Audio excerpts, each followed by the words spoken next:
다 같이 묵도하심으로 1월 23일 월요일 새벽 기도회 시작하겠습니다.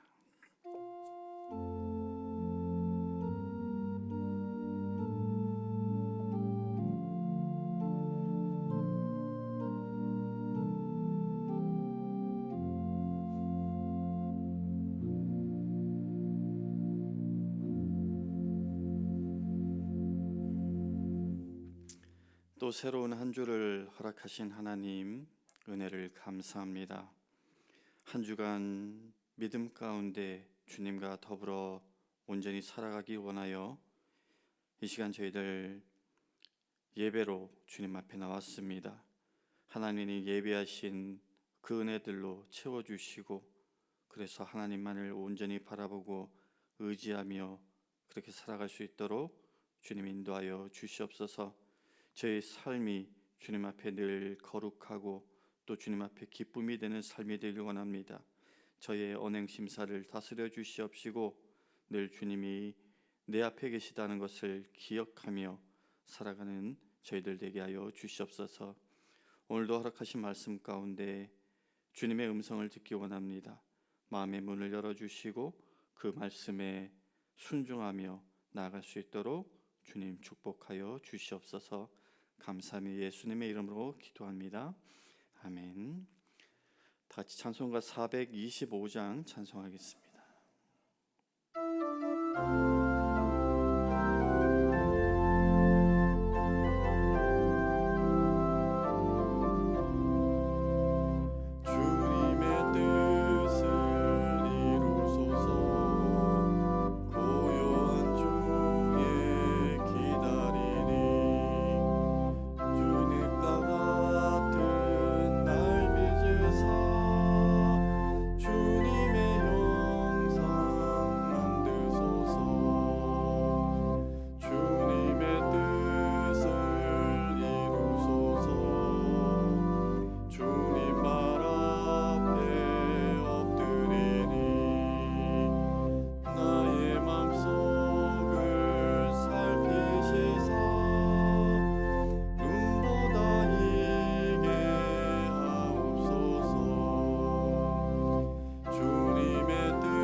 주시는 하나님의 말씀 골로새서 3장 1절에서 10절까지의 말씀입니다.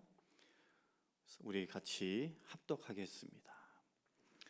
그러므로 너희가 그리스도와 함께 다시 살리심을 받았으면 위의 것을 찾으라. 거기는 그리스도께서 하나님 우편에 앉아 계시느니라.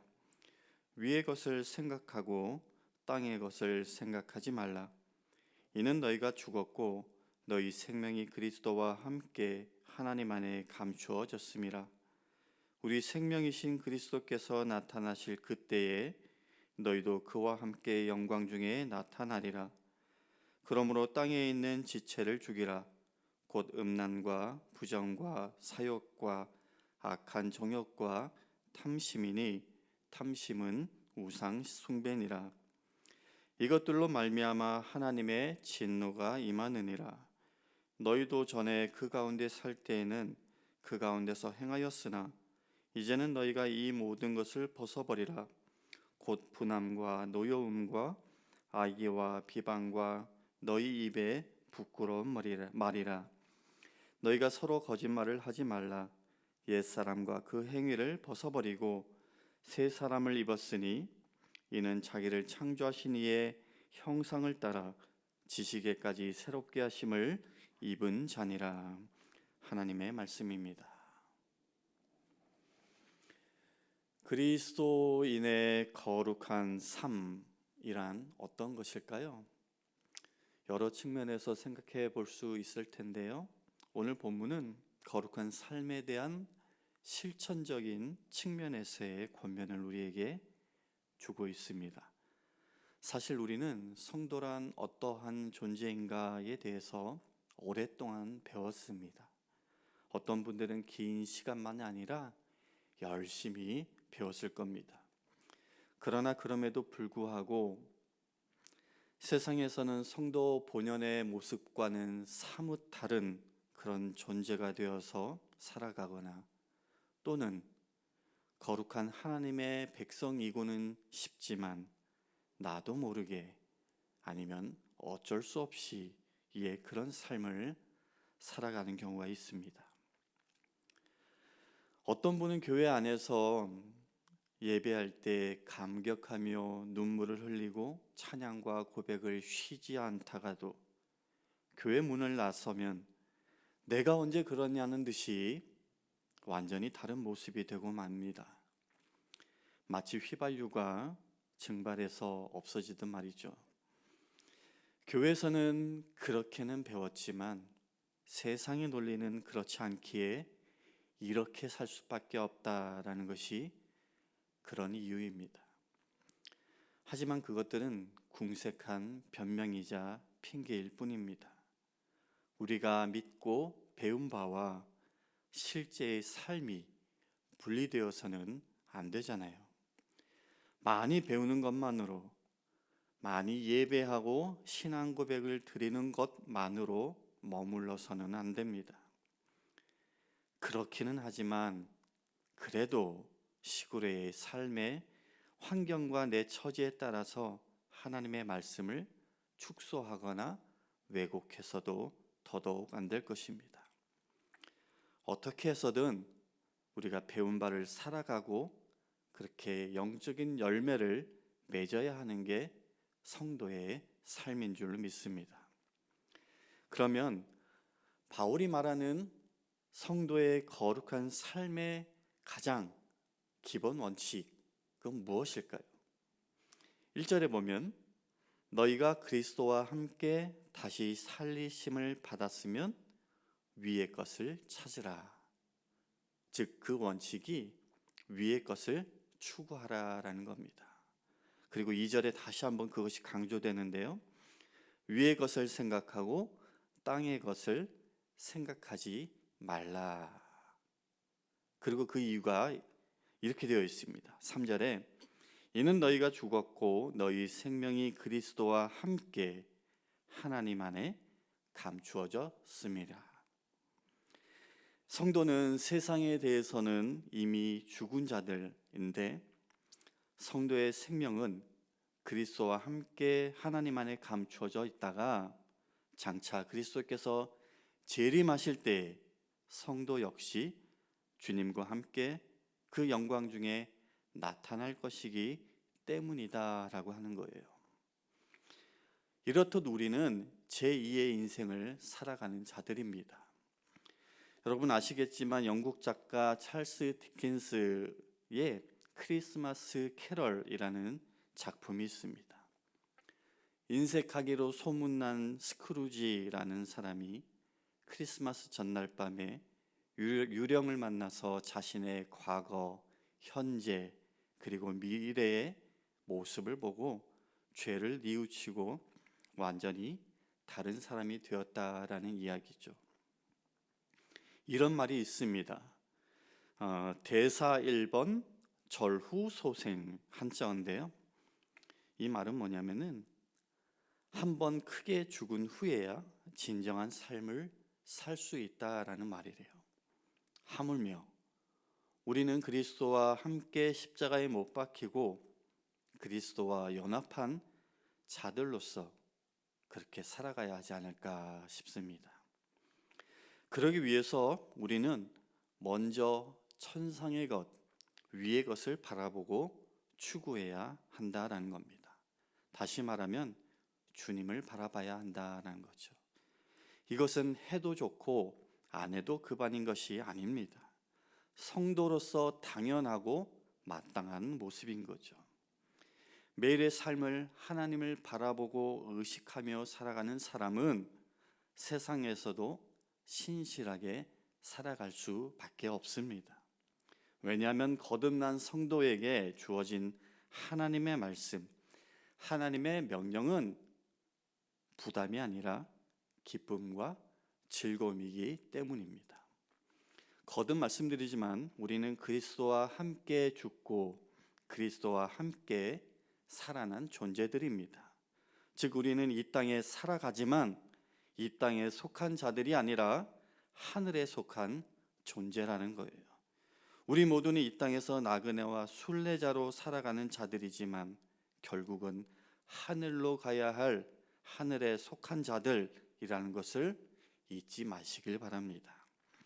혹시라도 땅의 것을 생각하지 말고 위의 것을 찾으라, 생각하라 라는 이 말씀이 여전히 나에게 부담이 되고 짐이 된다면 그것은 성도로서 우리의 변화가 아직 온전하지 않다라는 것을 보여주는 것이고, 그러기에 우리는 항상 우리 자신을 먼저 돌아보아야 할 것입니다.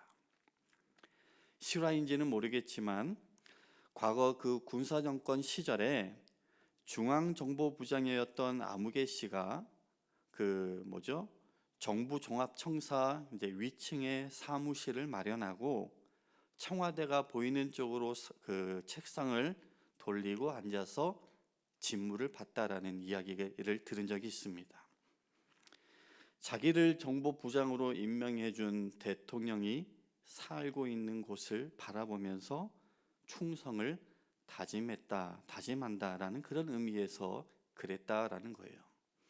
하물며 우리 성도들, 죄에서 구원하여 영원한 생명으로 인도해 주신 주님을 바라보고 헌신하고 다짐하는 것, 너무나도 당연한 일 아닐까 생각합니다. 그런데 하늘의 영광과 상급을 얻으려면 믿음의 인내와 기다림이 필요합니다. 오늘 본문 3절 4절을 다시 보면 너희 생명이 그리스도와 함께 하나님 안에 감추어졌음이라. 우리 생명이신 그리스도께서 나타나실 그때에 너희도 그와 함께 영광 중에 나타나리라 라고 되어 있습니다. 우선 여기서 감추어져 있다라는 말은 우리의 상태를 말하는데요, 숨겨짐으로써 보호되어 있는 그런 상태를 의미합니다. 마치 그 식물의 그 배아가 이제 씨 안에 생명의 싹으로 남아 있는 것처럼 말이죠. 마찬가지로 그리스도와 함께 새로 거듭난 성도의 생명 역시 그리스도의 씨 안에 배아처럼 감추어져 있다가 장차 때가 되어 예수님이 영광 중에 다시 나타나실 때 그때 함께 드러나게 될 것입니다. 그렇기에 우리는 그때가 이를 때까지 참고 기다릴 수 있어야 하는 거죠. 하지만 말처럼 그게 쉽지는 않습니다. 머리로는 아는데 실제로 위의 것을 생각하고 찾지 못하는 그런 가장 큰 이유는 여전히 땅의 것에 미련을 두고 살아가고 있기 때문일 것입니다. 그래서 바울은 2절에 땅의 것을 생각하지 말라라고 했지만 5절에는 훨씬 더 강한 어조로 땅에 속한 지체의 일들을 죽이라 그렇게 명령하고 있습니다. 그리고 그것에 대해서 음란과 부정과 사욕과 악한 정욕과 탐심이라고 얘기하고 있는데요, 이것들은 옛사람의 성품, 즉 우리 내면에 있는 것들을 가리키고 있습니다. 아시다시피 로마서 7장에 보면 바울이 이런 고백을 하죠. 자신 안에 있는 두 개의 법이 치열하게 싸우고 있다라고 말이죠.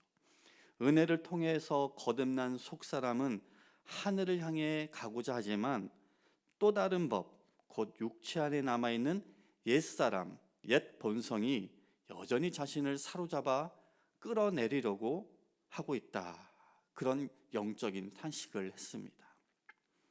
음란과 부정과 사욕과 악한 정욕과 탐심과 같은 이 죄악된 본성의 실체들이 위의 것을 찾고 생각하고자 하는 우리들을 자꾸만 밑으로 잡아 끌어내린다라는 것입니다. 옛사람의 본성을 죽이지 않고 여전히 끌어안고 위의 것을 생각한다라는 것은 마치 발목에 무거운 쇳덩이를 차고 물 밖으로 나가려고 하는 것과 같습니다. 단호하게 그것을 끊고 제거하지 않으면은 우리는 물 밖으로 나가기가 쉽지 않습니다. 바울도 그랬는데 우리가 뭐가 대단해서 그 싸움에서 자유로울 수 있겠어요? 성령의 도우심을 날마다 구하고 그 도우심을 힘입어서 옛사람의 악한 성품을 벗어버릴 수 있는 그런 우리 모두가 되기를 원합니다.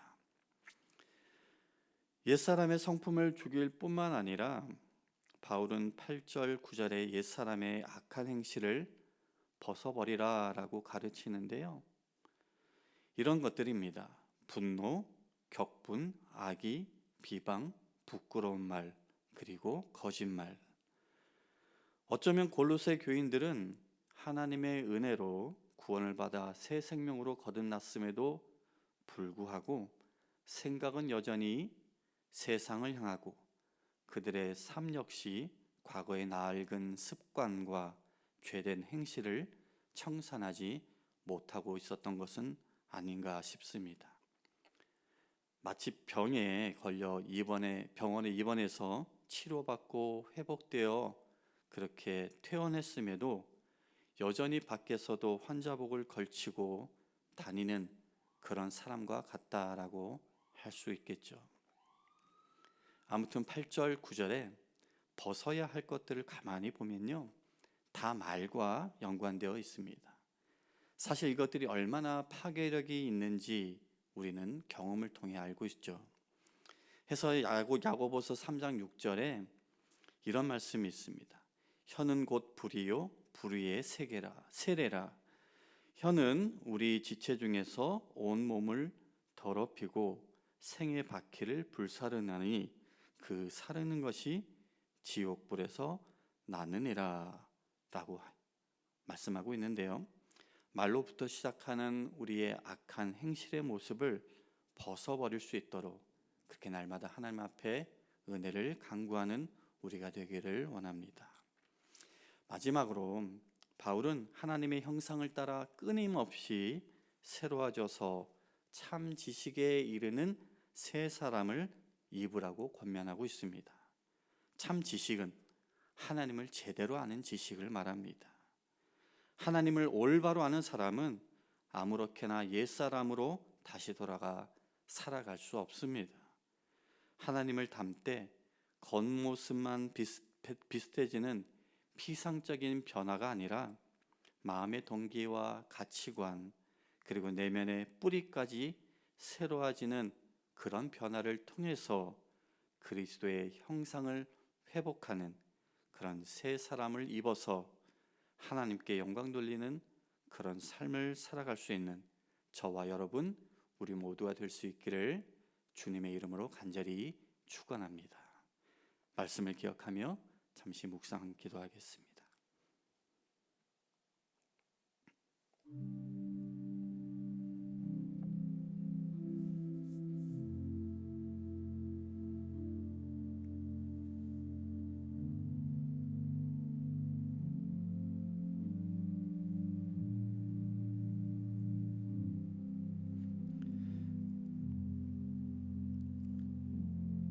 하나님,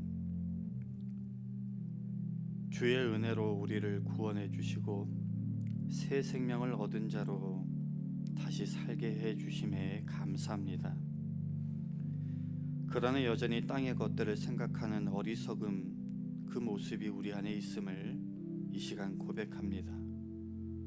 음행, 정욕, 욕망, 탐심, 그리고 입술로 짓는 여러 악한 행실들까지 그 모든 것을 온전히 십자가에 못 박고 그리스도와 함께 다시 새로 거듭난 새 사람으로 날마다 위의 것을 생각하고 추구하며 하나님의 형상을 회복하는 우리 모두가 될 수 있도록 주님 축복하여 주시옵소서. 이제는 우리 주 예수 그리스도의 은혜와 하나님 아버지의 헤아릴 수 없는 그 크신 사랑과 성령님의 감화감동 교통 역사하심이 오늘도 주님 은혜 가운데 온전히 머물며 살아가길 소원하고 나아가는 모든 성도님들 머리 위에 지금부터 영원까지 함께 하시기를 간절히 축원하옵나이다. 아멘.